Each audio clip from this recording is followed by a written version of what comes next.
Bonjour à tous et bienvenue dans cette session sur la gamétogénèse in vitro qui s'annonce passionnante. Donc nous avons 3 intervenants aujourd'hui pour d'abord aborder les aspects très scientifiques, ensuite les aspects plus éthiques, philosophiques, sociétaux, puis enfin une étude en avant-première, les résultats préliminaires d'une étude en population générale et auprès de professionnels sur leurs avis sur la gamétogénèse in vitro. Donc on va commencer par une intervention du professeur Gabriel Livera, qui est professeur d'université et qui est chef d'une équipe à Université Paris-Cité CEA et qui étudie les mécanismes qui régissent le développement des cellules germinales et de la méiose chez l'homme et chez la souris. Et donc je vous laisse la parole. Alors je vais démarrer pour remettre tout le monde sur un pied d'égalité par la gamétogénèse en général. C'est un processus qui permet de fabriquer des cellules haploïdes, que sont les gamètes, qui vont fusionner pour donner un œuf qui pourra donner un nouvel individu dont les cellules sont diploïdes. Haploïdes, ça veut dire qu'elles n'ont que la moitié des chromosomes. Ce processus, il est universel, c'est même une définition du vivant. Donc on le retrouve des végétaux aux animaux.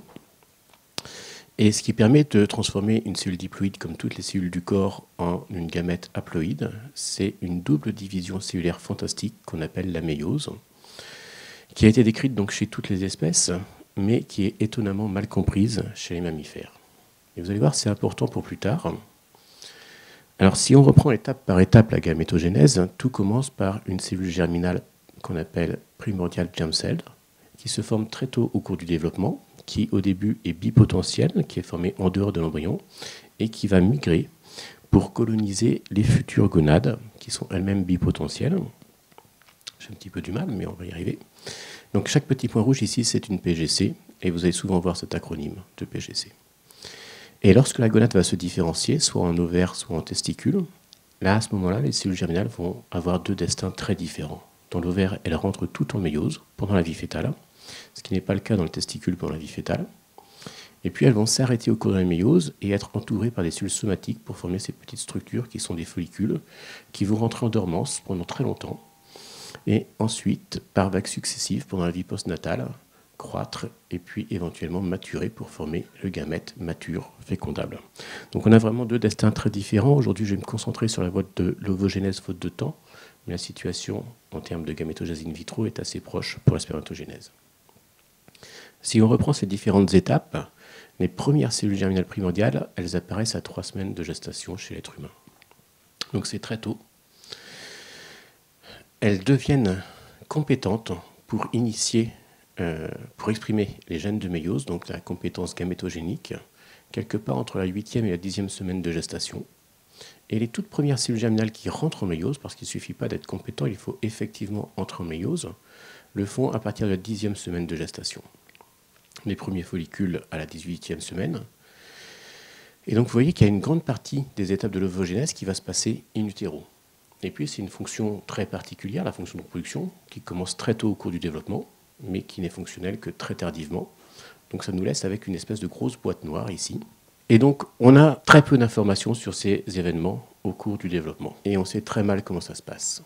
D'une part parce que tout se passe in utero, parce qu'on a accès à peu de matériel, en particulier chez l'être humain. Vous pouvez voir ici des cellules germinales primordiales dans un ovaire fœtal à 7 semaines de gestation. Elles sont marquées en marron par AP2 gamma, un petit marqueur très spécifique de la lignée germinale, et elles sont au stade où elles vont acquérir la compétence gamétogénique, la capacité à exprimer les gènes de méiose dans quelques jours. Et on sait que pour ça, le dialogue avec les cellules qui les entourent, les petites cellules qui sont bleues ici, les cellules somatiques de l'ovaire, est très important. Mais on ne connaît pas les messagers qui sont échangés entre ces types de cellules pour établir cette compétence. De la même façon, un petit peu plus tard, ici à 15 semaines de gestation, vous voyez les cellules germinales qui sont rentrées en méiose. Elles sont marquées par gamma-joséix, un marqueur des cassures double brin méiotiques, un événement très spécifique qui se produit au cours de la méiose, cassure de l'ADN. Et pareil, pour rentrer effectivement en méiose, ces cellules doivent être instruites par les cellules qui les entourent, les cellules somatiques de l'ovaire fœtal. Et puis un peu plus tard, des ovocytes arrêtés en méiose qui forment des follicules, toujours pendant la vie fœtale. Et puis dernier point, à savoir chez l'être humain, on a une particularité, le développement des cellules germinales est extrêmement asynchrone. Vous pouvez voir ici une ovogonie, une cellule germinale primordiale, et juste à côté, dans un ovaire fœtal humain, on est autour de 12 semaines de gestation ici, une cellule qui rentre en méiose avec des petits filaments de chromatine très compactés. Ces deux cellules sont côte à côte, et il y a quelques années, on a fait une étude dans l'ovaire fœtal humain. Chaque petit point ici dans un ovaire fœtal humain représente une cellule germinale, et chaque couleur un état, depuis les cellules rouges qui sont les PGC jusqu'aux ovocytes primaires qui sont en jaune. Et vous voyez qu'on a des populations très mélangées de cellules germinales, un développement qui est donc très asynchrone, qui est quelque chose qu'on n'observe pas du tout chez les rongeurs. Ce qui complique énormément l'étude de ces tissus parce qu'à chaque fois, on doit faire face à des populations mélangées de cellules. Et dernière chose, on n'a pas grand-chose comme connaissance dans la lignée germinale humaine, et le peu qu'on a, en fait, est dérivé d'autres organismes modèles, notamment la souris. Et comme vous voyez, le développement est assez différent, donc forcément, on rate toute une partie de l'information, ce qui fait que mal comprendre cet organe, c'est un vrai souci. Ça veut dire aussi qu'on connaît mal sa vulnérabilité, on parlait des perturbateurs endocriniens tout à l'heure, on a vu qu'on avait des sensibilités très différentes parfois entre les rongeurs et l'être humain. Mais il y a une chose qu'on connaît bien, c'est le signal qui permet la mise en place de la lignée germinale initialement. Depuis la fin des années 90, on sait que les premières cellules germinales primordiales qui se forment à l'extérieur de l'embryon ici, à partir des cellules épiblastiques, ce sont des cellules souches qui vont former la totalité de l'embryon. Et bien, le signal qui va permettre à ces cellules de devenir des cellules germinales, c'est une petite molécule qu'on appelle le Bone Morphogenic Protein 4 ou BMP4. Il a été identifié à la fin des années 90 et ça a donné l'idée à pas mal de personnes d'essayer de refaire ça in vitro pour enclencher la gamétogénèse. Et effectivement, quand on l'a fait chez la souris, donc ici je parle de souris maintenant, en partant de cellules souches embryonnaires de souris, on peut les reprogrammer dans un état épiblastique, leur permettre de s'agréger, les exposer au BMP4, et ainsi on a pu induire des murines PGC-like cells, le like parce qu'elles sont faites in vitro. Et vous voyez la chronologie en bas, assez rapidement, on a pu convaincre ces cellules d'engager la méiose et de former des follicules. Donc je vous montre le protocole qui fait référence aujourd'hui, qui date d'une dizaine d'années, qui a été établi par l'équipe de Michinori Saito au Japon, en partant de cellules souches embryonnaires, qui a fabriqué des PGC-like cells chez la souris. Et le truc ici, c'est qu'il a utilisé des cellules somatiques, la niche ovarienne de l'ovaire fœtal. Ces cellules qui instruisent la cellule germinale. Et en cultivant ces espèces d'agrégats, entre les PGC et les cellules somatiques, il a réussi en 3 semaines à obtenir des ovocytes primaires, et chaque petite boule bleue que vous voyez ici, c'est un ovocyte. Vous voyez qu'on peut en avoir une quantité relativement abondante. Et en changeant un petit peu les systèmes de culture, il a réussi à faire croître ces ovocytes et à les faire maturer. Et le résultat, ce sont des ovocytes qui ont pu être fécondés avec une efficacité limitée, on est en dessous de 5% tout de même. Vous voyez ici des ovocytes fécondés qui ont donné des embryons qui se sont divisés, des fœtus qui ont un aspect très normal, et même des petites souris qui sont viables, et certaines qui se sont reproduites, et qui semblent normales autant qu'on puisse en juger chez une souris. Alors, les auteurs réclamaient qu'ils avaient fait à l'époque l'ovogénèse in vitro complète.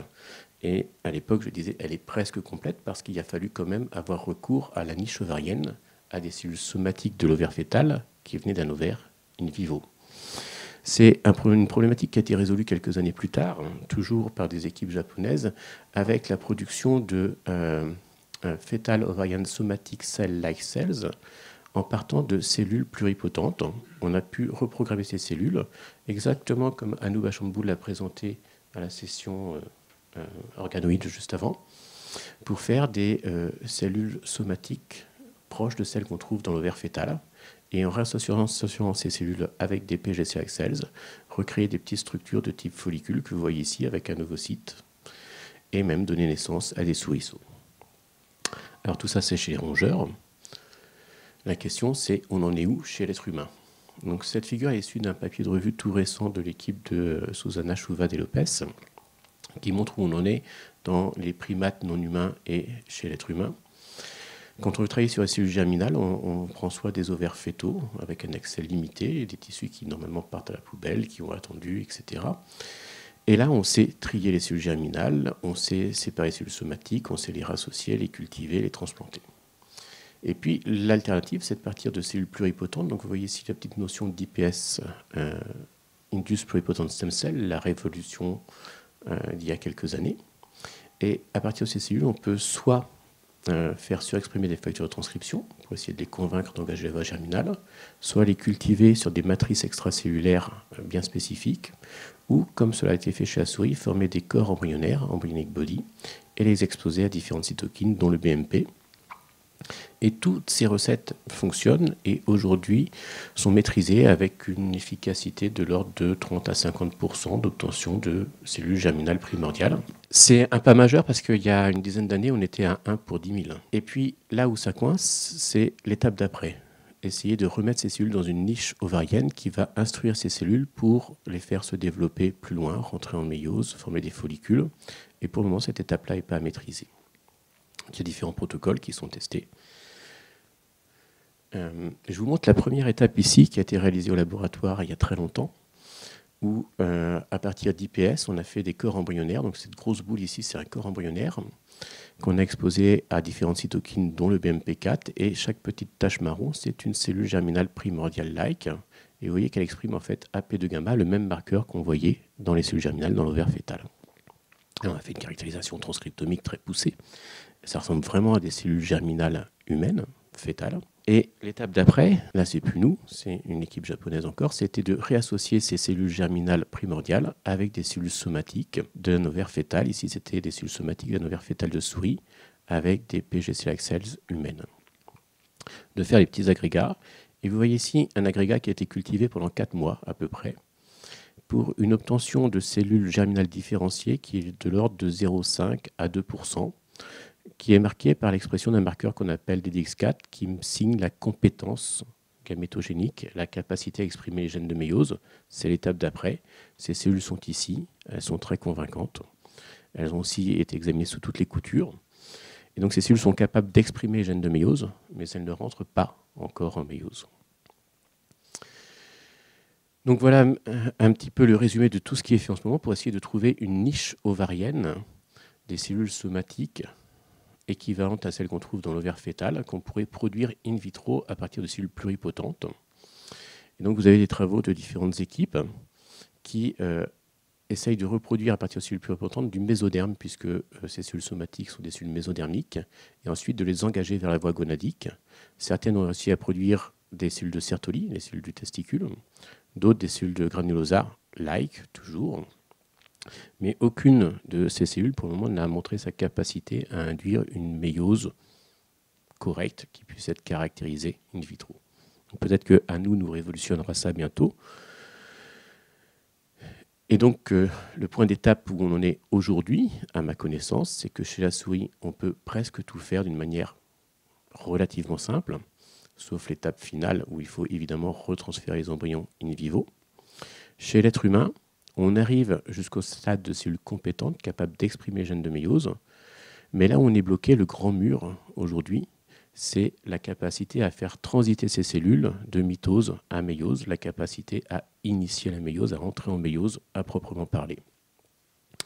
Alors si on se projette comme un tout petit peu dans le futur, comment un jour on saura qu'on a réussi à passer le mur? Vous avez ici les différentes études des gens chez l'être humain et chez les primates non humains, qui ont clamé avoir vu des marqueurs de cellules germinales préméiotiques ou méiotiques. Ça ne veut pas dire que la cellule était effectivement méiose, ou même d'ovocytes primaires. Et on peut exprimer ces marqueurs sans avoir vraiment fait un ovocyte qui est passé à travers la méiose. Ce qu'il faudra le jour J, ça sera être capable de voir les chromosomes méiotiques, notamment avec des technologies qui permettent de faire des étalements de chromosomes méiose, qui sont très utilisés par les gens qui travaillent sur la méiose, mais pas trop par les gens qui travaillent sur la cellule souche. Et en fait, on ne se parle pas vraiment. Il y a très peu de laboratoires qui ont la double compétence. Il faudrait être capable de vérifier que les cassures en méiose se font au bon endroit, de montrer que ces cellules, effectivement, peuvent avoir une ploïdie qui est réduite de moitié, mais pas aléatoirement. Vraiment, un chromosome de chaque paire. Et puis, bien sûr, mettre en œuvre toutes les stratégies omiques qui coûtent très cher pour vérifier l'intégrité génétique, la proximité transcriptomique et l'épigénome de ces cellules. Et si je dois dire un dernier mot, c'est que la meilleure preuve pour moi qu'un jour on arrivera à faire la méiose in vitro, ça sera le jour où on utilisera un mutant de méiose. Quand on casse un gène de méiose, in vivo, la méiose s'arrête. C'est ce qu'on trouve dans toutes les pathologies, pas toutes, mais dans beaucoup de pathologies liées à l'infertilité. Et si on peut faire la même chose in vitro, ça montrera que la méiose qu'on fait in vitro repose sur les mêmes ressorts moléculaires que celles qui existent in vivo. Et ça, dans la littérature, ça n'existe pas encore, à ma connaissance. Alors, la gamétogénèse in vitro, pourquoi faire? Vous verrez ça partout. Mais ma vision, c'est avant tout pour la recherche fondamentale, parce que je suis un professeur universitaire, mais parce qu'on ne sait pas grand-chose sur la lignée germinale humaine. C'est quelque chose qui a permis déjà de découvrir un nouveau gène qui était nécessaire pour la formation des cellules germinales humaines qui n'existe pas chez la souris, SOX17. Donc pour générer des connaissances, pour les cribles toxicologiques, vous en avez déjà entendu parler, mais la dernière fois qu'on a testé l'effet d'un perturbateur endocrinien sur les gonades fœtales, il nous a fallu 5 ans pour démontrer l'effet du BPA sur la méiose. C'est sûr qu'avoir un système où on aurait plus de matériel, plus abondant, plus reproductible, ça permettrait d'accélérer tout ça. Et à chaque fois qu'on va voir un industriel, il nous dit il n'y a pas de preuve que mon produit est toxique chez l'être humain. Il y a plein de preuves chez les rongeurs, mais chez l'être humain, on n'a pas de démonstration expérimentale. Oui, on n'a pas de matériel pour le démontrer. Et puis, quelque chose que je trouve très intéressant, c'est la capacité à peut-être certifier des diagnostics. Dans beaucoup de cas d'infertilité, dans à peu près 30%, ça reste idiopathique, ça veut dire qu'on ne sait pas, on voit souvent des mutations, mais on ne sait pas si celles-ci sont vraiment impactantes. Et en pouvant modéliser ces étapes cryptiques qui se passent in utero, on pourrait vraiment voir si ces mutations ont l'effet attendu. Et certifier un diagnostic, ça limite l'errance des patientes, parce que quand on leur dit on ne sait pas, et la thérapie cellulaire, vous ne le voyez pas, mais il y a une grosse croix rouge dessus, normalement, dans mon diaporama, qui n'est pas là. C'est un gros souci. Non, elle n'est vraiment pas là. Donc non, ce n'est pas maintenant la thérapie cellulaire, c'est même pas demain, ni après-demain, parce qu'il y a toutes les étapes dont je vous ai parlé de vérification omique qui vont coûter très cher, qui doivent être faites par différentes équipes pour démontrer la reproductibilité de ce genre de protocole. Et surtout, les IPS avec lesquels on travaille, elles ont une fâcheuse tendance à être instables génétiquement. Donc, pratiquement, aujourd'hui, ce n'est pas forcément un bénéfice. Bon, vous avez vu qu'on avançait lentement. Je me justifie. Il n'y a pas beaucoup d'équipes dans le domaine. Le lead est définitivement japonais. Et il y a très peu de gens qui ont réussi à reproduire les travaux des Japonais. Parce que ça coûte cher, parce qu'il faut des lignées pour le faire, qu'on n'a pas toujours accès à toutes les lignées qu'on souhaiterait, parce qu'on travaille en terre inconnue, parce qu'il y a un petit peu de paperasse, je ne vais pas le dire trop fort, et puis parce que c'est des cellules qui sont quand même difficiles à manipuler, qui nécessitent d'être présentes tous les jours, ce qui n'est pas forcément faisable sur tous les terrains. Dernier point, j'ai fini, je m'arrête parce que je pense que je dépasse, mais on n'est pas les seuls dans les laboratoires académiques à travailler sur la thématique. Il y a des compagnies privées, des startups qui se sont lancées, notamment en Californie. Donc ici, je parle de Conception, mais ce n'est pas la seule, qui ont embauché pas mal de monde, et qui embauchent toujours, qui ont fait des levées de fonds fantastiques, avec des promesses et puis des éthiques dont on peut discuter. Tout est sur leur site, vous pouvez les voir. Mais la grande question, c'est que ces compagnies, tous les 6 mois, annoncent sur des réseaux sociaux avoir fait une avancée majeure, mais ne la publient pas. Donc en termes d'évaluation, c'est un peu compliqué, de reproductibilité aussi. Et le jour où peut-être l'une d'entre elles aura une recette, est-ce qu'on pourra vraiment, si elle est brevetée, l'évaluer, etc. Et pour évaluer, il faut aussi avoir l'expertise. Si on n'a pas l'expertise, si on ne maintient pas cette capacité à étudier ces cellules, même si on y avait accès, on ne serait pas capable de l'évaluer. Voilà, je vous laisse là-dessus, et puis je vais passer la parole au suivant. Merci. Je vais demander maintenant au docteur Anne Le Goff. Vous êtes maîtresse de conférence en études des sciences et des technologies et en bioéthique à l'Institut Sup Biotech à Paris. Et vous aborderez les considérations éthiques et sociétales soulevées par ce domaine. Bonsoir à tous. Merci à l'Agence de biomédecine d'avoir proposé cette session qui exemplifie, je crois, vraiment l'idée d'amener les questions éthiques en amont de la recherche et pas plus tard, pas en aval, puisque là, comme vient de le montrer Gabriel, en fait, la gamétogenèse in vitro, ça n'existe pas encore chez l'humain. Peut-être ça n'existera jamais. C'est une possibilité tout à fait considérable en termes de thérapie génique. En termes de recherche fondamentale, ça existe déjà. Mais donc, les questions éthiques, c'est important d'en parler bien avant qu'il y ait trop d'enjeux économiques notamment qui soient installés. Juste un exemple de journaux anglophones, mais avec ce buzz qui a commencé autour de cette technique. À chaque fois qu'il y a un papier important, bon, là, ça suscite l'impression que c'est déjà arrivé. On parle de révolution, mais qu'en est-il vraiment? Donc c'est là-dessus que mes collègues et moi, on voulait réfléchir dans les travaux que je vais vous présenter, qui sont partis d'une collaboration avec des biologistes aux États-Unis. Donc, les premières questions, c'était comprendre quel est l'état de la science aujourd'hui. Je ne vais pas revenir là-dessus puisque Gabriel en a parlé.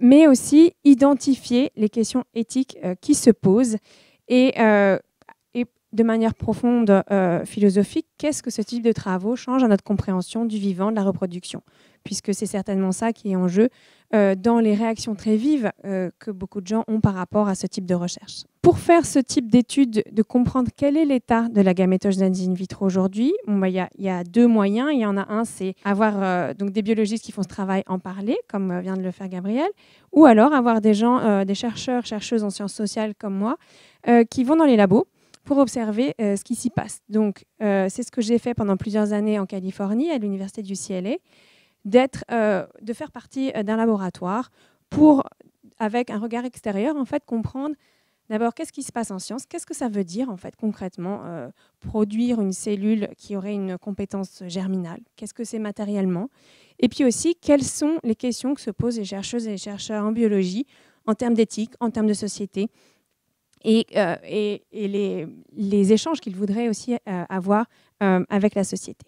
J'ai également une collègue française qui travaille là-dessus, Noémie Merleau-Ponty, qui, elle, a travaillé sur le Royaume-Uni et qui prépare également des publications sur ce sujet auquel je vous renvoie également. Donc, ce n'est pas de ça dont je vais vous parler aujourd'hui, mais on pourra en discuter évidemment si vous avez des questions.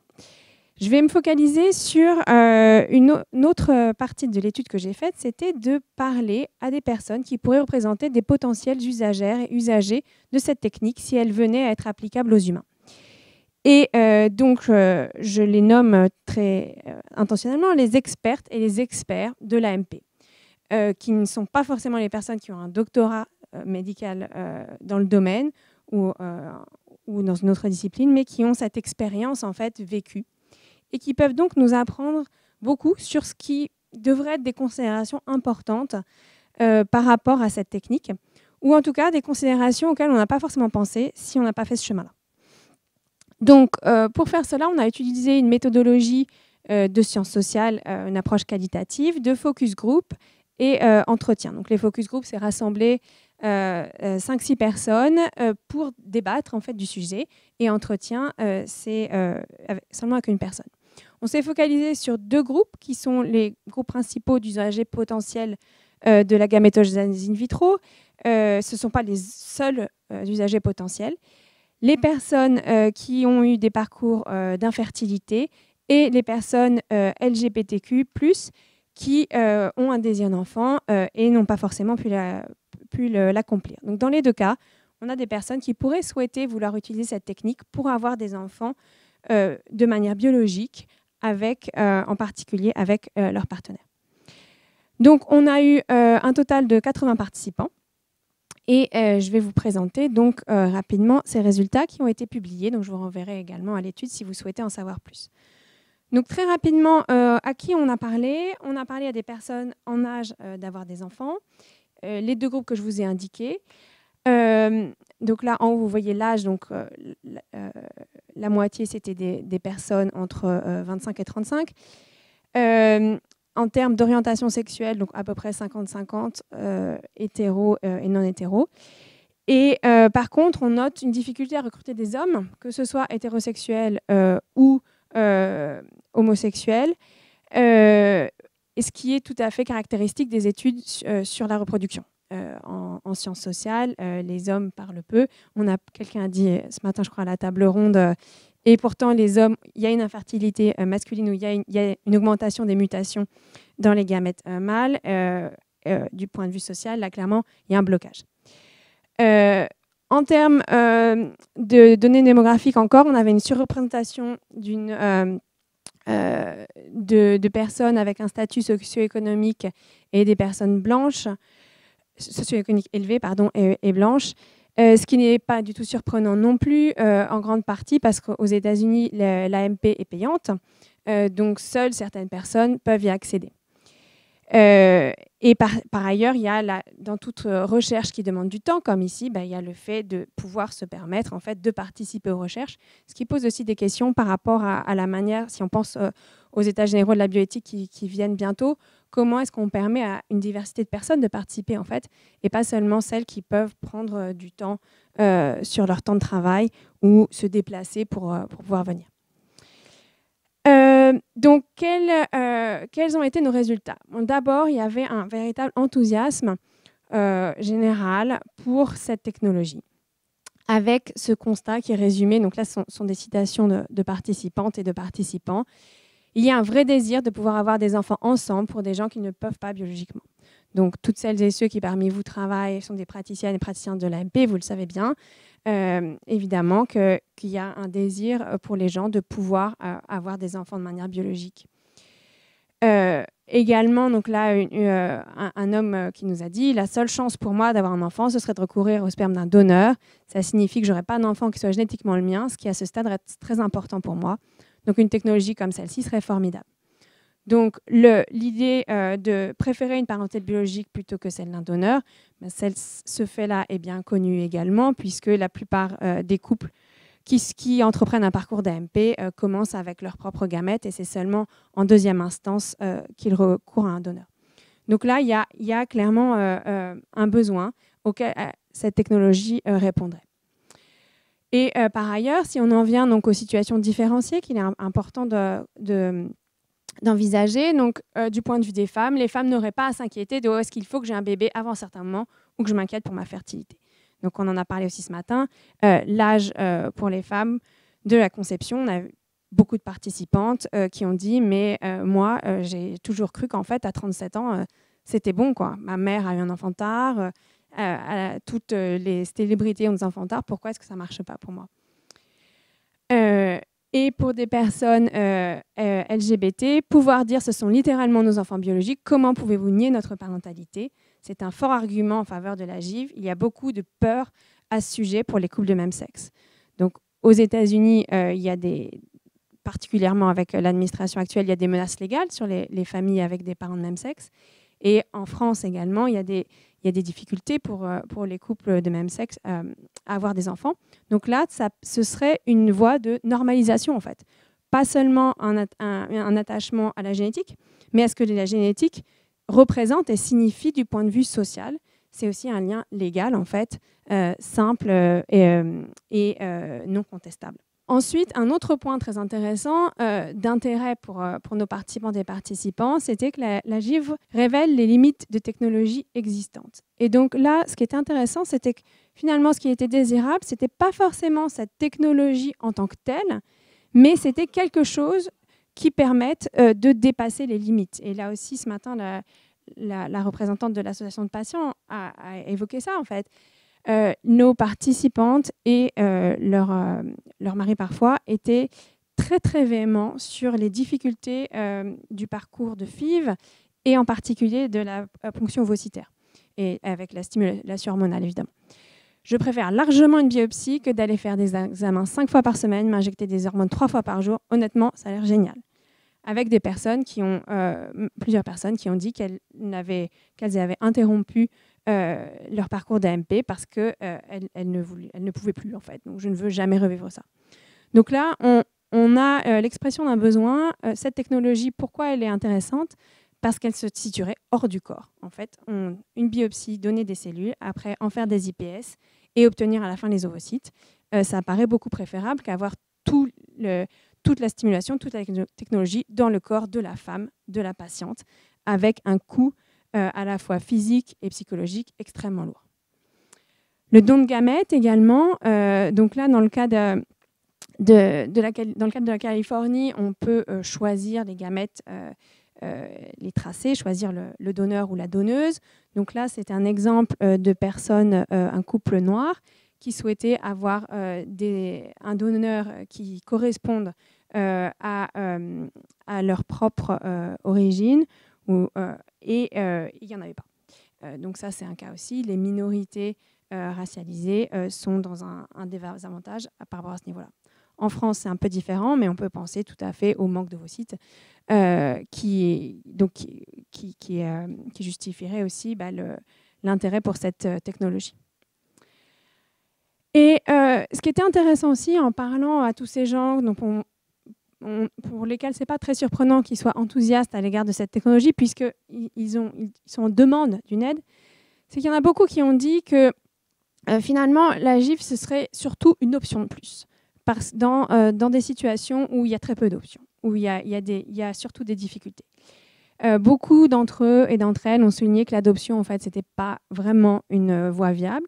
Donc, les gens ont souligné que finalement, ce n'était pas forcément la génétique ou le lien biologique en tant que tel qui les intéressait, mais c'est juste qu'il y a très peu d'enfants adoptés et donc ils n'y arrivaient pas. Et puis, beaucoup de gens qui ont souligné qu'il y avait différentes manières de faire famille, en fait. Donc, la technologie, oui, mais d'autres options aussi, finalement. C'était pas la technologie en tant que telle. Et donc, une personne queer là, qui a souligné, les personnes queer ont été très créatives tout au long de l'histoire pour développer des relations intimes avec des personnes qu'elles appellent parentes et familles, en défiant toutes les conventions biologiques. Donc ça, c'est un aspect qui est important à se rappeler, je pense, quand on discute des avancées technologiques, de voir que c'est une réponse parmi d'autres et pas forcément la seule. Les risques qu'ont notés donc, nos participantes et participants, c'était principalement la question des inégalités d'accès. Est-ce que ça va devenir quelque chose de réservé aux riches? Qui va posséder cette technologie? Donc, si on pense à la commercialisation à partir d'entreprises qui se placent sur ce terrain-là, il y a un vrai danger. En France, il y a les conditions d'âge, mais aussi de tourisme médical. Donc, aujourd'hui, il y a beaucoup de couples et patientes qui vont en Espagne, notamment pour les ovocytes. Là, c'est pas parce qu'en France, il pourrait y avoir un accès financier qu'en fait, ce problème-là de l'accès disparaîtrait en soi. Autre risque, les effets juridiques et sociaux. Donc là, c'était particulièrement donc, en Californie et aujourd'hui avec les attaques contre les personnes trans et les personnes LGBT en général. Il y avait ce cadre-là en fait, qui informait la perception des gens, mais ça se pose certainement aussi dans d'autres pays. Donc si la technologie permet à des couples de même sexe d'avoir des enfants ensemble biologiquement, est-ce que l'État va vous reconnaître plus comme un parent ou va-t-il vous considérer une personne ayant recours à une donneuse ou un donneur comme moins parent? Donc là, c'est les effets non intentionnels, mais potentiellement secondaires d'une technologie comme celle-ci.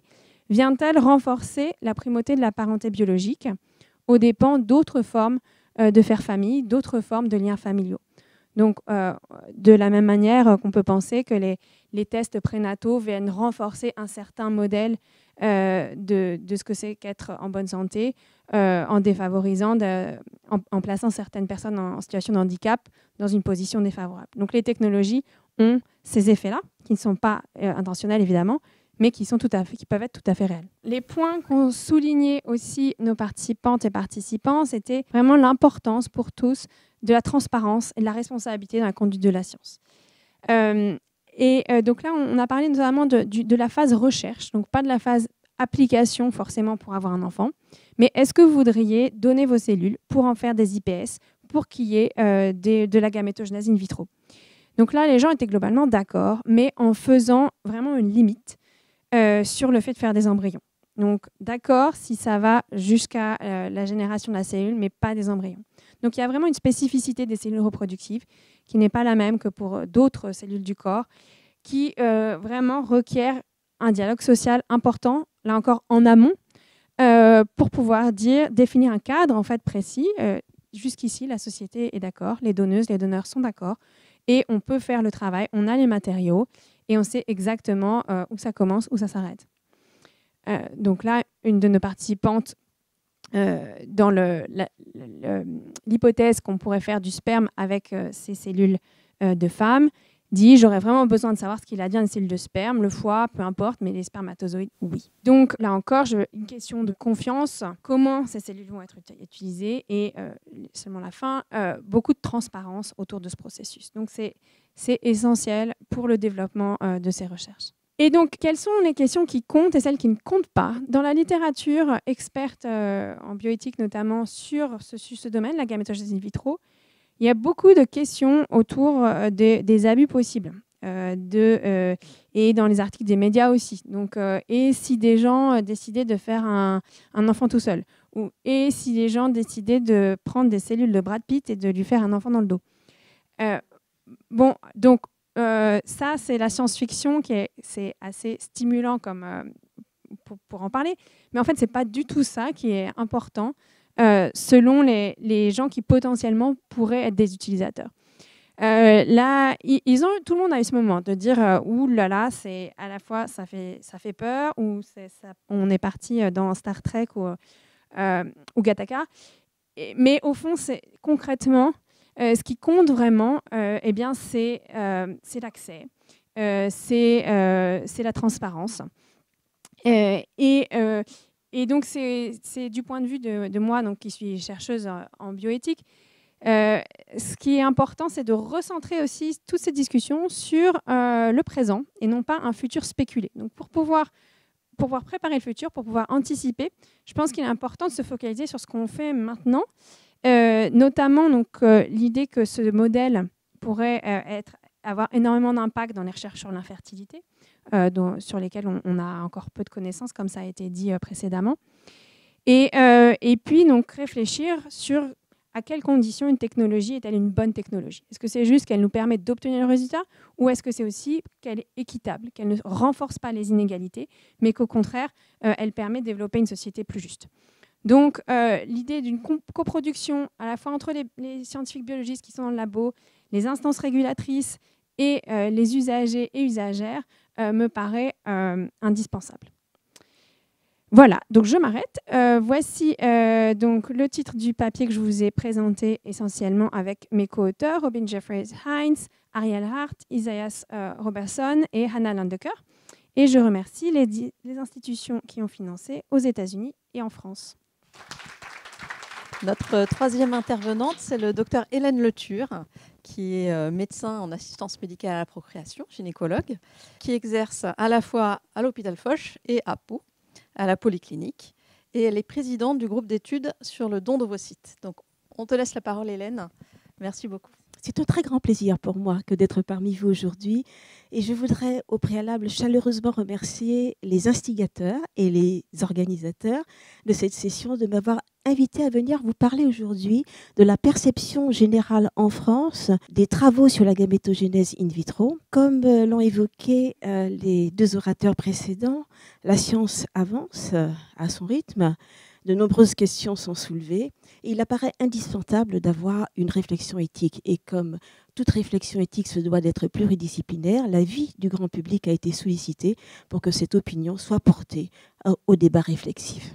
J'ai cherché avec attention, je n'ai pas de conflit d'intérêt pour ce sujet. Comment cela a débuté? Ça a débuté comme ça. Vous avez reconnu l'incipit du premier roman de Louis-Ferdinand Céline, mais il ne s'agissait pas d'un voyage au bout de la nuit, mais d'un voyage à Leiden, mandaté par le conseil d'orientation de l'Agence de la biomédecine avec le professeur Jean-François Guérin pour assister à un workshop qui avait lieu en juin 2024, intitulé IVG Ethics and Policy, qui a été voulu par le professeur Stephen Wilkinson de l'Université de Lancaster pour débattre des défis culturels, éthiques, légaux et sociaux engendrés par ce qui pourrait être le futur de la reproduction humaine. Alors, il s'agissait pour les différents pays qui avaient été invités, dont la France, donc, de faire un état des lieux de l'avancée scientifique, mais également de la réflexion éthique, légale et réglementaire. Donc, cette équipe avait déjà travaillé depuis 2015 dans les travaux internes sur ce qu'elles appellent les gamètes artificielles, avec un premier workshop à Londres en 2017 et un second en 2023 en collaboration avec le Nuffield Council on Bioethics. Donc, la France devait faire un petit exposé sur ce qui se passait, exposé un peu mince, parce que essentiellement une seule équipe qui travaillait dans ce domaine, sans avancée supérieure à celle des équipes internationales. Et dans le même temps, il était demandé à l'Agence de la biomédecine, par la loi bioéthique, d'avoir une réflexion sur les cellules souches pluripotentes dans trois aspects, les embryoïdes, la gamétogénèse in vitro et les chimères. Donc pas d'informations vraiment en France sur la gamétogénèse in vitro. Ce sujet était inconnu du public. J'avais pu réaliser, avant d'aller à Leiden, un petit instantané auprès d'étudiants en médecine en 5e, 6e année, où il s'avérait, il y a eu 3 types de réactions en cascade. La plupart ne connaissaient pas la gamétogénèse in vitro. Certains la connaissaient mais étaient incrédules sur les avancées. Dans un second temps, on a senti une opposition, voire même un rejet de cette gamétogénèse in vitro. Et enfin, au fil des discussions, il est arrivé un consensus d'acceptation sous condition que le procédé soit sécure, reproductible, équitable dans l'accès et réservé à des indications médicales. Donc je viens de dire réflexion éthique, et pour pouvoir connaître l'avis du grand public, on a mis en place un questionnaire. Donc, Leiden en juin, le questionnaire a été formalisé en septembre et il a été revu par Anne Le Goff, ici présente, pour être sûr que tous les items étaient bien présents, avec un préambule sur l'information sur la gamétogénèse in vitro et l'appréciation de cette information. Un deuxième module sur les caractéristiques de la population interrogée avec une porte d'entrée particulière pour les patients inscrits en programme de don de gamètes, les praticiens en assistance médicale à la procréation, les praticiens non AMP et un petit focus quand même sur l'identité religieuse. Le but était de connaître leur opinion sur l'utilisation de la gamétogénèse in vitro et quelles étaient les inquiétudes soulevées, mais également d'avoir leur avis sur l'encadrement, la production à grande échelle et la commercialisation. Donc, pour pouvoir diffuser ce questionnaire, il a fallu avoir l'avis d'un comité d'éthique. Alors, il n'y a pas de conflit d'intérêt. J'étais sortie. C'était la commission d'éthique du groupe d'études pour le don d'ovocytes en octobre dernier qui, sous réserve de quelques modifications mineures qui ont été intégrées, a donné un avis favorable avec un début de distribution de ce questionnaire papier. Mais pour pouvoir avoir la possibilité de faire une publication internationale et surtout des études, des comparatives internationales, j'ai dû repasser devant un autre comité d'éthique sous la direction du professeur Christian Hervé en avril 2025 qui a donné un avis favorable avec obtention d'un numéro IRB. Donc la distribution a pu se poursuivre au niveau du grand public français, France hexagonale et Antilles françaises, et pour les populations particulières, ici, avec la participation du centre de Foch, d'une clinique à Grenoble, de la polyclinique Pau-Pyrénées, de Rennes CHU avec Célia Ravel, de la clinique Mathilde à Rouen avec Catherine Avril et du CHU de Strasbourg avec Janine Hall et Cécile Grèze. Une très forte participation, puisque 350 questionnaires ont été distribués, 30 d'emblée ont été refusés, et je rejoins complètement Anne. En effet, ce refus, c'était essentiellement des hommes qui considéraient que la procréation était une affaire de femmes. 15 questionnaires qui ne sont pas revenus, ou tout au moins 3 en retard, et cette étude s'est déroulée entre novembre 2024 et juin 2025. Donc un excellent taux de participation. À la question « Connaissiez-vous au préalable l'existence des travaux sur la gamétogénèse in vitro ?» 70% ne connaissaient pas. Le pourcentage de 30% est un peu biaisé parce que pour la population un peu plus jeune, il s'agissait d'étudiants en première ou deuxième année dans des études de santé qui connaissaient, ça faisait partie de leur programme. Donc on voit ici qu'il y a une diminution progressive de la connaissance en fonction de l'âge. Ce questionnaire, la notice introductive a été trouvée très informative. 97% ont trouvé que c'était suffisant. Et ceux qui disaient que ce n'était pas suffisant, ce n'était pas informatif, c'est parce qu'ils connaissaient en général déjà la gamétogénèse in vitro. 22% auraient souhaité une information complémentaire. Il s'agissait essentiellement de demandes d'informations sur la technique, comment le prélèvement de peau était réalisé, combien de temps il fallait pour passer de la cellule de peau jusqu'à un gamète mature, qui était responsable de cette recherche, qui encadrait, pour quel public, etc. Ce que l'on voit en termes de réaction, c'est qu'il y a très peu de personnes qui sont indifférentes à ce sujet. pratiquement la totalité était intéressée par ce questionnaire. Et j'ai regardé s'il y avait une différence entre les hommes et les femmes. Les hommes sont un petit peu plus indifférents, mais il n'y a pas de différence significative, même si je n'ai pas fait encore les études comparatives de pourcentage. La réflexion la plus importante, c'était le fait d'être intrigué, et ça se retrouve dans les autres réactions, questionné, intéressé. Il était évoqué également les dangers de ce type de recherche, et 2 personnes sur 18 avaient été choquées. On voit que toutes les tranches d'âge sont représentées, mais essentiellement la tranche 18-24 ans et 35-44 ans. 72% de femmes, ce qui correspondait au sexe de naissance, seulement 2 binaires et un transgenre. L'orientation sexuelle majoritaire est l'orientation hétérosexuelle, même si toutes les orientations sont représentées. Pour autres, il s'agit en fait d'hétéros, homo, bisexuels, mais qui sont également polyamoureux. L'origine géographique, essentiellement, c'est la France hexagonale, mais les DOM sont bien représentés à 12%, l'Europe autre à 13%, le Maghreb et Moyen-Orient dans 9,2% des cas et l'Afrique subsaharienne dans 4,3% des cas. Le pays de résidence est essentiellement la France hexagonale et 68% des questionnés habitaient une agglomération de plus de 30 000 habitants. Tous les niveaux d'études sont représentés, mais avec un avantage pour Bac plus 5, ce qui est un petit peu logique puisqu'il y avait une porte d'entrée particulière pour les professions de santé. 70% des questionnés avaient une activité professionnelle et on voit que toutes les catégories socio-professionnelles sont représentées. Il y a un artefact néanmoins, c'est que dans la colonne « Préfère ne pas répondre » sont intégrés les étudiants et les retraités. Alors, en ce qui concerne les patients inscrits en don de gamètes, nous voyons que nous en avons 14% inscrits dans un programme de fécondation in vitro avec don d'ovocytes, essentiellement pour une diminution importante du nombre d'ovocytes associés ou non à une altération de la qualité ovocytaire, en général dans le cadre d'échecs répétés de fécondation in vitro. 6% des patients, des personnes interrogées, étaient inscrits dans un programme de don de spermatozoïdes.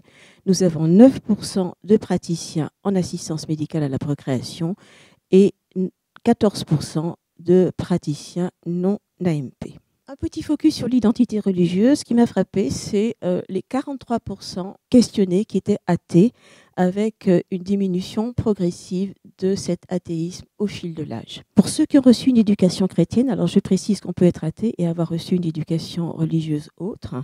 C'est pour ça que les chiffres ne correspondent pas forcément si vous les additionnez. 64% d'éducation chrétienne qui se décline en 89% de catholiques, 6% d'orthodoxes et 5% de protestants.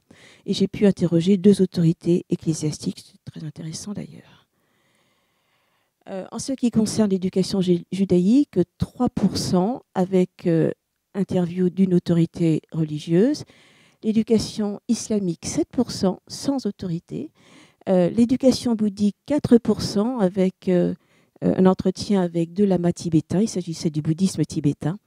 Et je n'ai pu voir personne, par contre, ayant reçu une éducation hindouiste. Ils ont toujours décliné les entretiens. Et éducation religieuse autre, 4 personnes, 3 qui se déclarent agnostiques et 1 pour lesquels la poésie est sa seule religion. Alors, 4 questions importantes, même si toutes sont importantes. Si l'accès aux ovocytes issus de la gamétogénèse in vitro s'avérait possible à des fins de procréation, seriez-vous favorable à leur utilisation chez l'humain? 56% de réponses positives. Mais il faut noter quand même 37% de je ne sais pas. Et on voit que que la réticence augmente, le pourcentage de réticence augmente avec l'âge.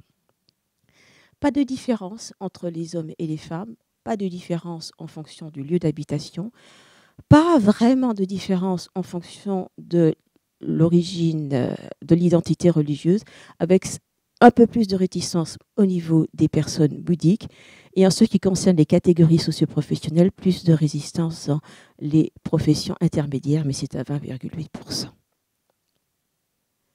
Si l'on extrait les populations ciblées, à savoir dons de gamètes, praticiens AMP et praticiens non AMP, on se retrouve à 49,4% de ressentis positifs par rapport aux 56% globaux, avec par contre, pour les patients inscrits en dons de gamètes, une acceptation dans 70% des cas, alors que pour les praticiens AMP, 65% et non AMP, 59%. C'est quand même plus que pour le grand public.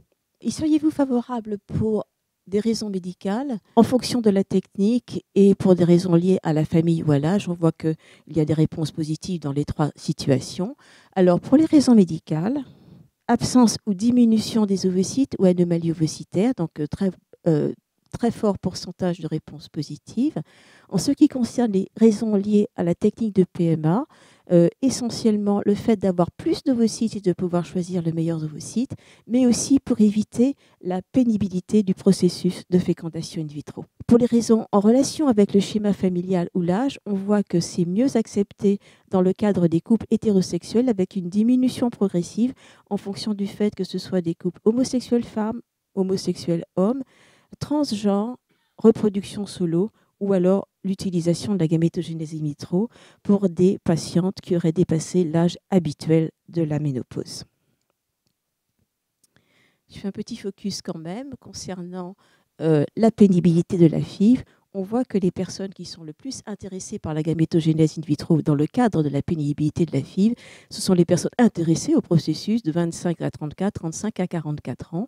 De même pour l'âge utilisation de la GIV pour un âge supérieur à l'âge habituel de la ménopause, ce sont ces mêmes personnes, alors ça marche comment, de 25 à 44 ans, quoique le pourcentage soit 2 fois moindre que dans le cas précédent. Deuxième question, pensez-vous préférable l'utilisation d'ovocytes issus de la GIV plutôt que le recours aux dons d'ovocytes? 56% de réponses positives, avec là encore une plus grande adhésion pour les patientes qui sont dans l'âge reproductif entre 23 et 44 ans. Une différence aussi marquée entre les hommes et les femmes. Les femmes sont plus partisanes de pouvoir utiliser les ovocytes de la gamétogénèse in vitro. Pourquoi?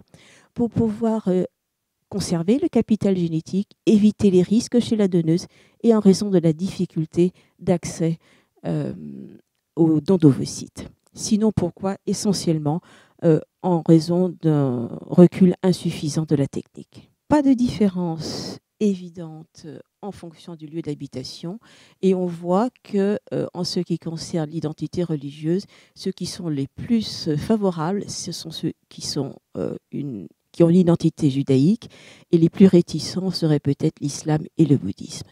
Si l'on extrait les populations ciblées, on voit que par rapport aux 56% d'acceptation, dans l'ensemble, on a 50% seulement au niveau du grand public, mais par contre, pour ceux qui sont inscrits dans des programmes de dons de gamètes, une adhésion à 73%.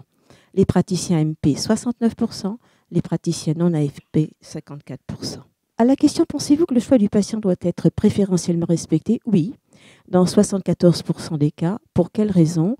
Donc souvent, il n'y a pas de raison répertoriée, mais certains disent que c'est parce que ce sont des personnes adultes, c'est éthique de respecter le choix du patient, mais aussi parce que certains pensent que le fait d'accepter ce que le patient a souhaité aura un meilleur vécu dans la procréation et un meilleur retentissement sur le développement de l'enfant.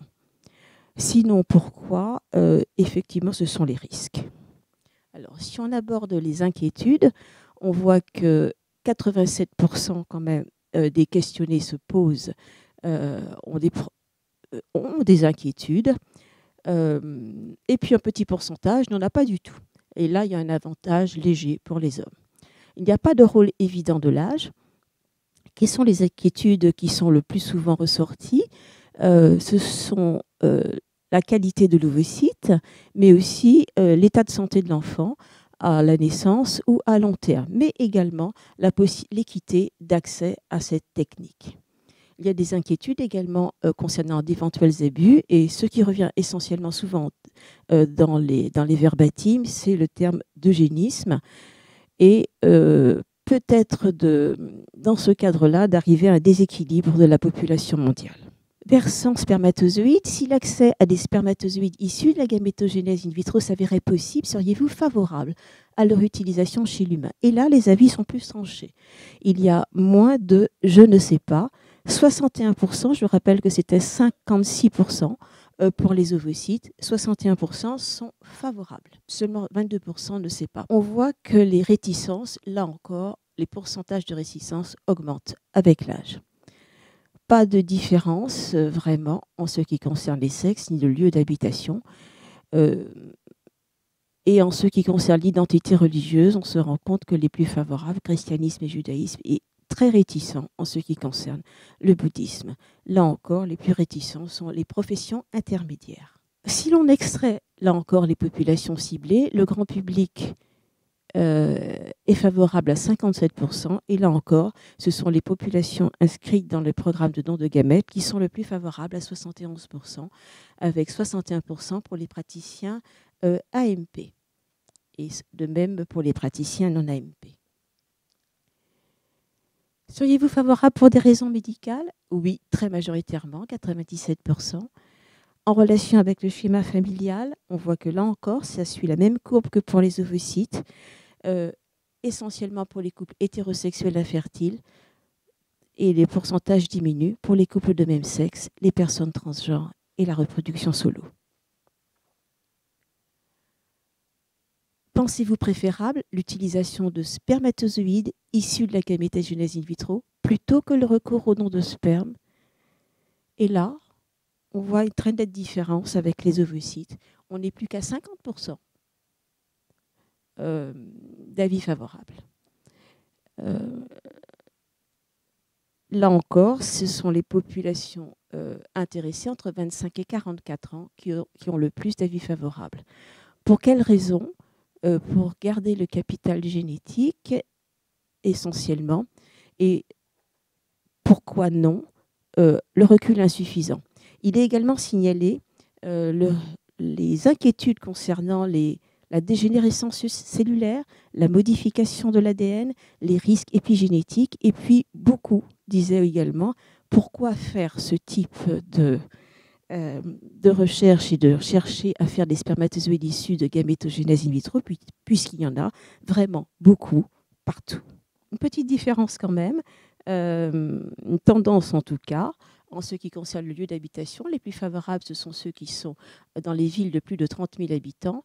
Une différence est retrouvée également au niveau de l'identité religieuse, avec une très forte adhésion au niveau du judaïsme et un retrait, enfin une non-acceptation au niveau du bouddhisme. Si l'on extrait là encore les populations ciblées, on se rend compte que l'adhésion n'est plus que de 45%. Par contre, elle est toujours très favorable chez les patients inscrits en don de gamètes, de même pour les praticiens AMP. Les praticiens non AMP rejoignent les pourcentages du grand public.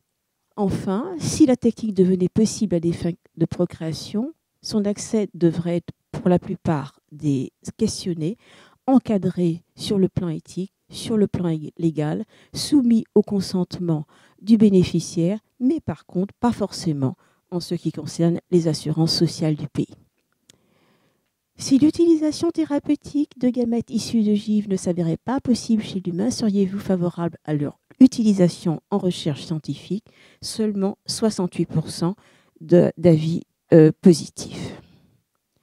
Enfin, en général, les questionnés sont plutôt réticents pour une production à grande échelle, 79% de non, réticents pour une commercialisation, 88% de non. Souhaitez-vous des informations complémentaires? Oui, dans 10% des cas, il s'agissait d'informations qu'ils auraient souhaitées sur les conséquences possibles, également quel pourrait être l'encadrement psychologique des patients qui bénéficieraient de fécondation de gamétogénèse in vitro, et également comment des questions philosophiques, psychologiques concernant la façon dont les enfants issus de gamétogénèse in vitro se construiraient en fonction de ce type de technique. Donc en conclusion, c'est un instantané préliminaire sur l'échantillon représentatif. Vous avez vu que je vous ai présenté des pourcentages, mais je n'ai pas encore fait les comparaisons de pourcentages. que la gamétogénèse in vitro était au moment de la distribution du questionnaire globalement inconnu du grand public. C'est un sujet qui ne laisse absolument pas indifférent.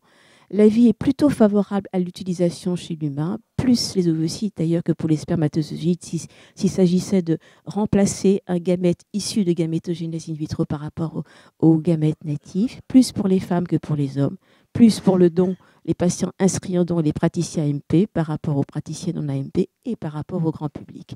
Il y a des petites différences selon l'identité religieuse à étudier. Il y a de nombreuses inquiétudes qui sont soulevées. Il y a un souhait d'encadrement, de non-production à grande échelle et de non-commercialisation. Et je vous remercie de votre attention.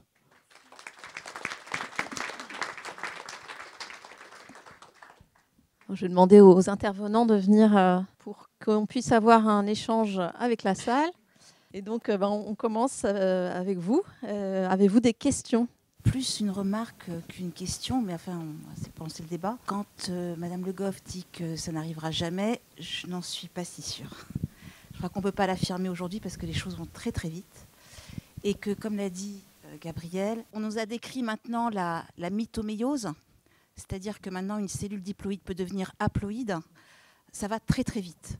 Le gros problème que nous avons, nous, dans le cadre de la recherche universitaire, c'est que, comme tu l'as bien dit, on n'a pas de moyens et que toutes ces recherches qui sont publiées actuellement proviennent de fonds privés qui financent ces recherches et que ces recherches sont sous brevet. Et c'est le gros problème de cette question de la gamétogénèse in vitro, parce que je pense qu'aujourd'hui en France, on ne peut pas travailler là-dessus, alors que voilà, aux États-Unis, au Japon, les recherches qui sont faites par des fonds privés. Voilà. C'était juste pour lancer le débat. Alors, donc, j'ai laissé la porte ouverte. Je ne dis pas que ça n'arrivera jamais.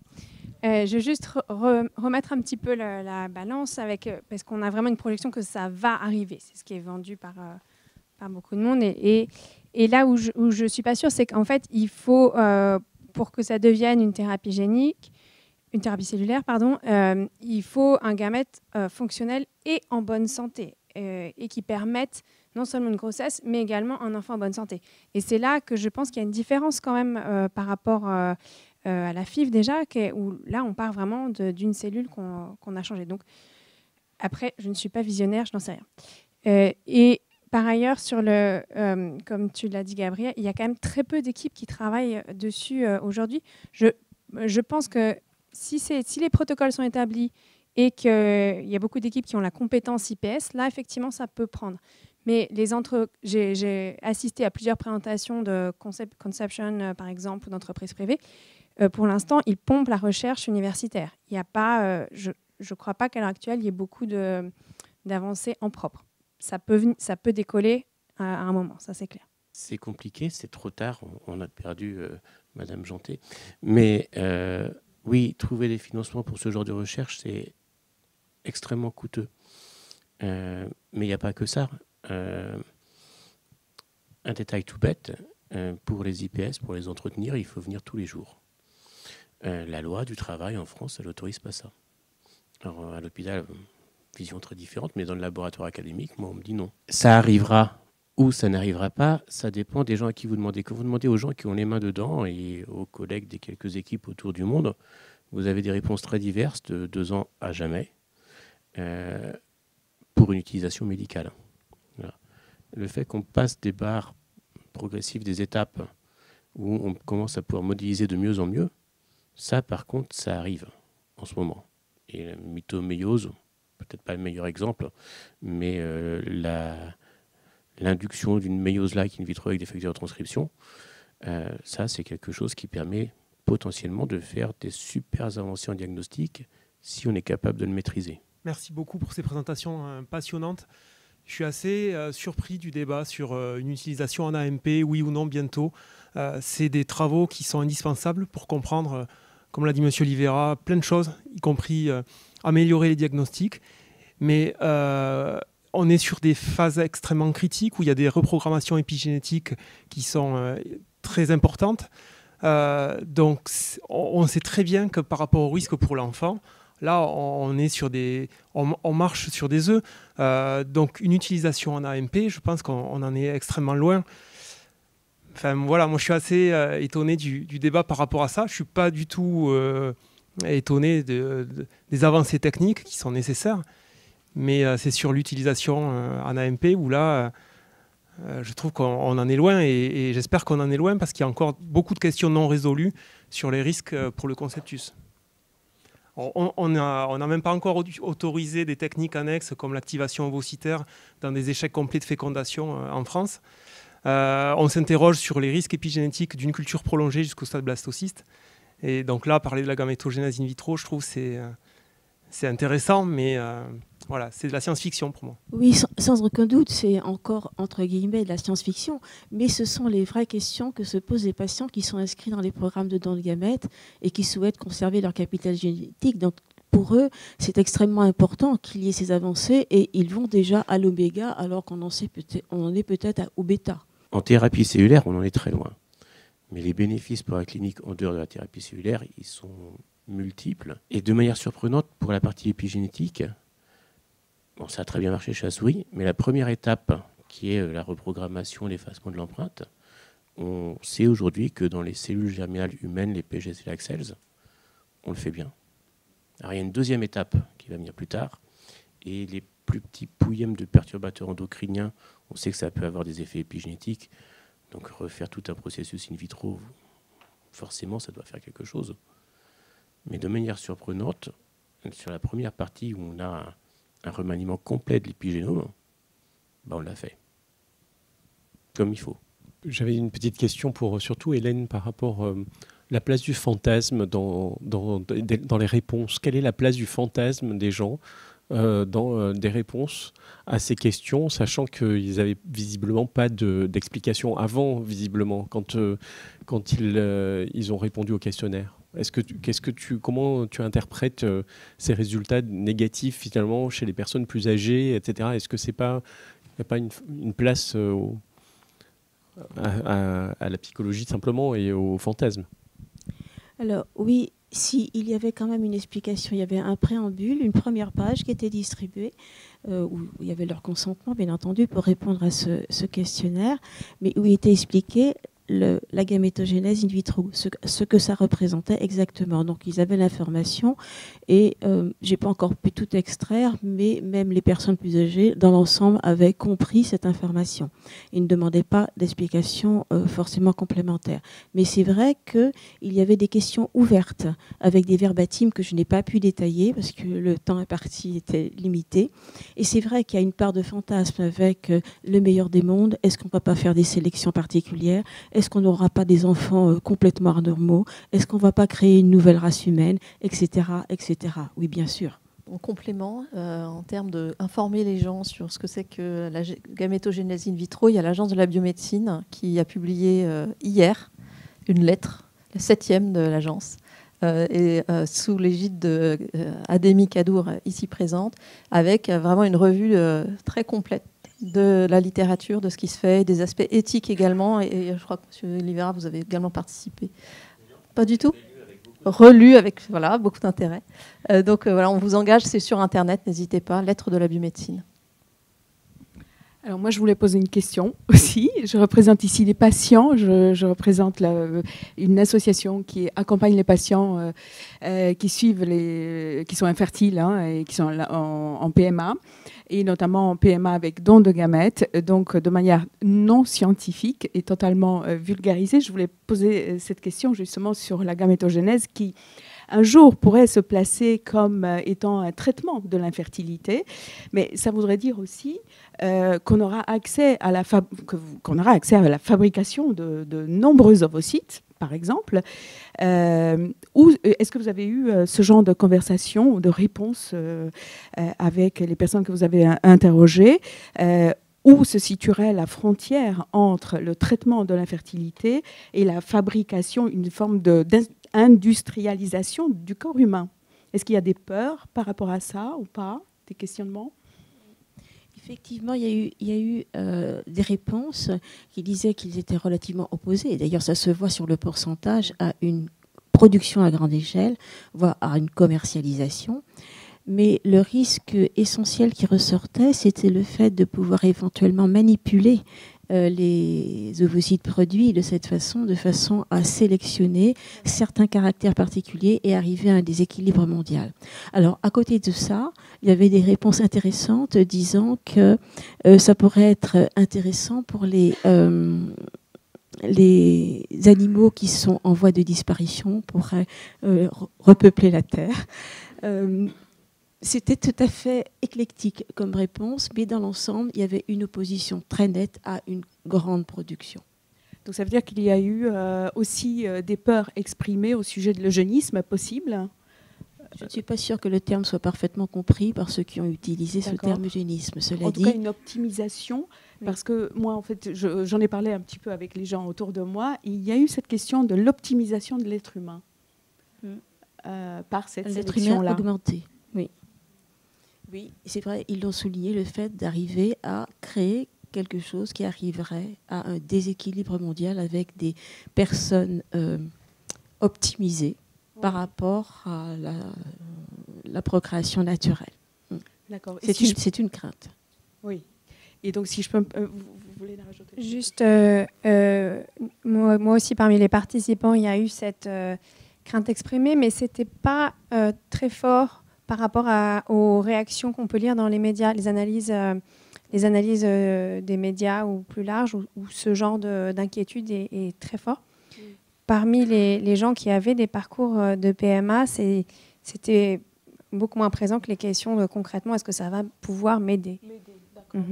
Et justement, par rapport à ce que vous avez dit, c'est sur la gamétogenèse qui a lieu en dehors du corps.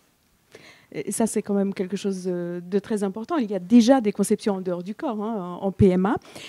Mais là, est-ce qu'il y a eu aussi des réactions, des peurs également, au sujet de... comment je pourrais dire ça, donc cette extension du corps humain et de l'humain, tout simplement. Est-ce qu'on serait encore humain en nous reproduisant comme ça ? Oui, alors là, moi, ce que j'ai trouvé intéressant dans les réponses, c'est que finalement, j'ai l'impression qu'on a déjà franchi ce cap avec la FIV. Ah oui. Que pour les gens qui doivent passer par le laboratoire, de toute manière, c'est simplement un pas de plus.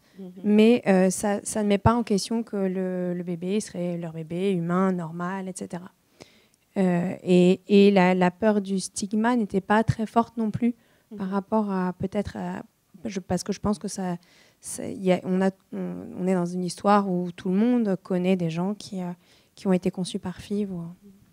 Je suis désolée, j'ai beaucoup de questions, donc encore une. Et je peux juste revenir avant qu'on passe sur les questions d'augmentation. C'est un point important, je pense, aussi dans le débat. L'édition du génome, les modifications intentionnelles du génome avec CRISPR, qui constitue un débat très fort. Donc, est-ce qu'il faut l'autoriser dans la lignée germinale ou non ? Aujourd'hui, il y a un consensus international que c'est une limite à ne pas franchir, qu'il ne faut pas modifier le génome des embryons. Mais par contre, modifier le génome des gamètes développés dans un cadre de GIP, là, n'a pas du tout été discuté, alors qu'en fait, sur le plan biologique, il y aurait la même conséquence. On est dans la lignée germinale dans les deux cas. Mais ce n'est pas du tout discuté de la même manière.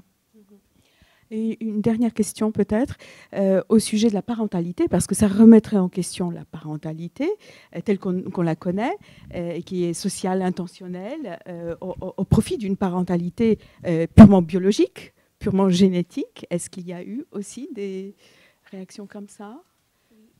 Il y a eu des réactions lorsque on demandait si vous préfériez un gamète issu de la gamétogénèse in vitro par rapport aux gamètes natifs. Lorsqu'ils disaient oui, effectivement, ça permettrait de rester entre nous, de garder notre capital génétique, d'éviter que l'enfant fasse un parcours de recherche de ses origines, d'éviter la levée de l'anonymat. Il parlait essentiellement de la donneuse, pas tellement du donneur. Mais donc ça veut dire que c'est positif pour les personnes que vous avez interrogées. Cet évitement de la recherche est quelque chose de positif. Rester entre nous, entre soi, comme ça. Je ne sais pas si c'est positif. En tout cas, ça représente un certain nombre de questionnés qui ont répondu de cette façon. Maintenant, il faut que j'extrais les données pour voir si ceux qui ont répondu de cette façon-là sont ceux qui sont inscrits dans un programme de don de gamètes ou non. Je n'ai pas encore cette réponse. Oui, c'est ça, justement par rapport au don de gamètes, où là se pratique une forme d'altérité d'échange, de partage. Là, dans la gamétogénèse, on resterait en soi. Et il y aurait une autoreproduction pure. Comme a dit l'un des questionnés, on reste entre soi. Oui, c'est ça. Voilà. Après, c'est peut-être pas de enfin, c'est comme une reproduction naturelle, quoi. Pas autoreproduction au sens de... Si on prend en compte la gamétogénèse des deux cellules, c'est-à-dire mâle et femelle, à partir des cellules souches d'une seule personne, et là, on serait quand même dans une pour moi, hein, en tout cas, dans une forme d'autoreproduction, et sans avoir besoin d'autrui, de l'autre. Oui, alors tout à fait. Ce cas, dans la littérature, c'est reproduction solo en général. Biologiquement, ce serait possible. Et dans les perceptions des gens, c'est la limite que la plupart des gens mettent. Que le refus de cet usage des gamètes ainsi produits qui s'apparenterait à de l'inceste, en fait. Donc un interdit là, assez consensuel. Biologiquement, c'est possible de produire les deux gamètes par une même personne. Ça sera quoi le problème des régions qui sont soumises à l'empreinte? Pour une petite centaine de gènes, on a une empreinte parentale et on peut la manipuler chez la souris. Donc chez l'être humain, tout ça, c'est pas possible pour le moment. Mais donc on peut la manipuler chez la souris. Ce sont des modifications épigénétiques. Ça a déjà donné naissance à des souris qui avaient 2 parents de même sexe. Donc, et c'est relativement ancien. Donc chez la souris, c'est jouable. Donc c'est pas le verrou épigénétique, l'empreinte parentale, qui est le plus gros souci. Le plus gros souci, c'est que quand on fait ça, on travaille avec des lignées qui sont spécialement instables d'un point de vue génétique, puisque ce sont des pertes spontanées de chromosomes. Donc pour le moment, ça a été la perte du Y et la duplication du X. Et donc quand vous avez des lignées qui perdent ou qui gagnent un chromosome de plus spontanément comme ça en culture, elles sont vraiment instables.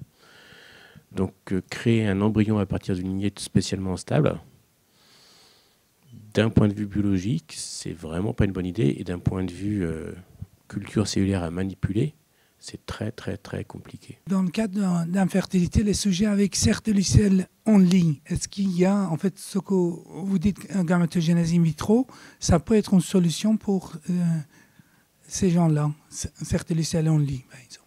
C'est même une très bonne application potentielle un jour, éventuellement, dans très longtemps, si la technologie existe, si elle est safe, etc. C'est quelqu'un qui n'a pas de cellules germinales. Après, si la raison est génétique, in vitro, on va refaire la même chose.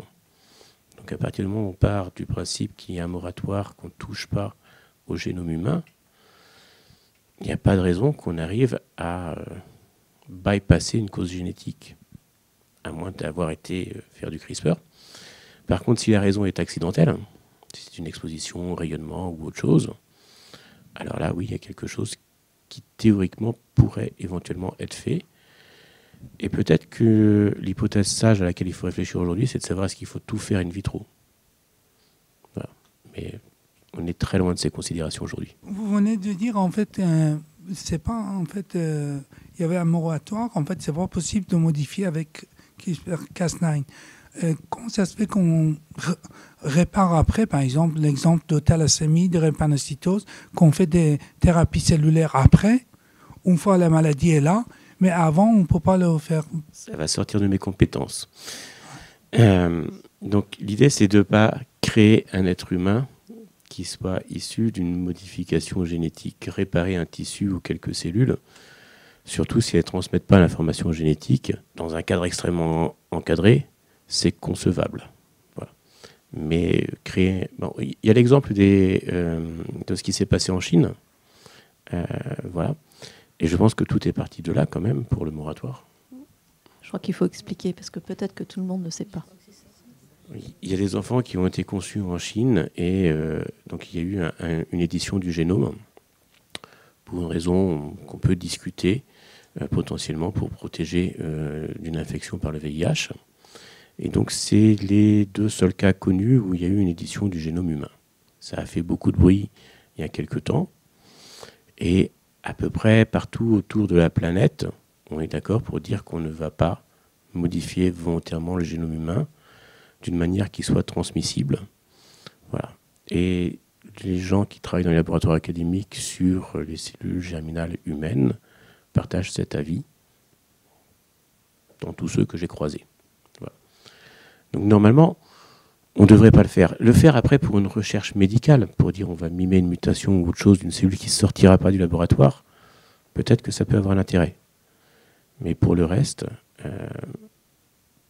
on a accepté le fait que c'est interdit. Cet interdit, c'est quelque chose qui est en place depuis une 60aine d'années et qui est vraiment un pilier de la bioéthique. C'est la distinction entre des interventions sur la lignée germinale, donc qui peuvent être transmises à toutes les générations après celle où il y a eu l'intervention, et des interventions somatiques qui vont s'achever avec la mort de l'individu sur lequel il y a eu une intervention. Mais là, on est à un moment de tension quand même, notamment avec CRISPR, parce que ça a été fait une fois, il y a possibilité. Et avec la gamétogénèse in vitro, c'est aussi ce débat-là, c'est se dire, est-ce que finalement on fait sauter, on déplace cet interdit éthique qui était de ne pas intervenir sur la reproduction, puisque si on développe ça à des fins d'application, de fait, on agit sur la reproduction. Donc les cas que vous citiez là sur les différents essais cliniques qui ont lieu aujourd'hui, c'est somatique, ça ne touche pas la reproduction. Bonjour, merci pour ces excellentes présentations qui m'ont évoqué quelque chose. L'année prochaine, si mes souvenirs sont bons, on sera dans les 30 ans de Dolly. Et là, je me souviens de la levée de bouclier qu'il y avait eu à ce moment-là. Et là, on voit que pour la gamétogénèse in vitro, on n'a pas du tout cette levée de bouclier. Il y a une acceptation. Donc, est-ce qu'on va petit à petit vers une acceptation du clonage? Oui, c'est une remarque très intéressante. Je pense qu'en effet, c'est une des bonnes comparaisons, parce que finalement, il y a une intervention, enfin, une ingénierie du vivant qui est très forte. Sans doute, les sociétés évoluent. Et la grosse différence, c'est que ça mime vraiment de très près la reproduction humaine. On n'est plus dans le clonage où ce serait complètement différent, puisqu'il s'agit de refaire la même personne. Donc je pense que c'est beaucoup plus acceptable pour les gens de manière générale, parce que ça ressemble beaucoup plus à ce qu'on a déjà. C'est ce qui ressort également dans le questionnaire. Ici, il s'agirait de procréation, c'est-à-dire créer un individu nouveau, et pas de reproduction, c'est-à-dire une photocopie. Et les gens, d'ailleurs, ont bien montré dans leurs inquiétudes que ce qu'ils ne voulaient pas, c'était le clonage et l'eugénisme. On ne mélange pas clonage, gamétogénèse in vitro, CRISPR. C'est vraiment trois choses différentes. Et les animaux qui sont issus pour le moment de la gamétogénèse in vitro présentent aucune des tares spécifiques du clonage. Justement, c'est suite à l'article qui est paru hier, où il parle d'ovocytes in vitro, mais lorsqu'on lit, en fait, c'est du clonage, puisqu'ils n'ont fait que transférer dans un ovocyte un noyau d'une cellule somatique, diploïde. Et ils ont changé la terminologie pour faire passer du clonage pour de la fabrication d'ovocytes. Oui, mais dans cet article, il y a également un processus de mitoméiose pour réduire le capital chromosomique et ensuite faire une fécondation avec un spermatozoïde. Donc il y a quand même une procréation, même si ça commence comme un clonage. Oui. Et ce n'est pas de cette manière-là qu'il le présente au grand public. Oui, je sais. Dans le cas de clonage, il n'y a pas de événement de recombinaison, diversité en fait. Il n'y a pas de diversité, tandis que dans l'autre cas, peut-être, je ne connais pas assez métoméiose, c'est quoi exactement, mais est-ce qu'il y a une recombinaison, est-ce qu'il y a un brassage génétique ou pas? Grosso modo, ce dernier papier-là, c'est une réduction du nombre de chromosomes qui n'a pas à voir avec la méiose à proprement parler, où il y a un brassage intrachromosomique. Donc il y a vraiment... La méiose, c'est un brassage des cartes génétiques. Ce n'est pas ce qui a été fait, là, c'est une réduction. Point barre, plus compliqué, mais ils ont juste divisé le nombre de chromosomes. C'était ce que je disais à un moment donné, c'est le jour où on fait quelque chose in vitro avec la gamétogénèse qui a l'air convaincant, il faut vérifier qu'effectivement on a ce brassage génétique avec les cassures double brin de l'ADN qui permettent de casser un bout de chromosome pour aller l'échanger avec l'homologue et créer ces échanges entre les bras de chromosomes qui apportent la première diversité et puis la séparation aléatoire et puis l'association avec un autre lot de chromosomes issu d'un autre individu. Voilà, tout ça, c'est la procréation. C'est commun dans le monde animal, c'est universel, c'est mal compris. Et la reproduction par clonage, ça existe aussi dans le monde animal, mais jamais seul. C'est toujours en alternance. Parce que sinon, on aboutit à des cul-de-sac. C'est pas loin de la reproduction en solo. Et d'un point de vue biologique, c'est pas bon parce que ça fait ressortir l'homozygosie à terme. Merci beaucoup. Donc nous allons nous arrêter là. Un très grand merci aux 3 intervenants. Et je vous engage encore à aller télécharger et lire la lettre de la biomédecine sur le sujet.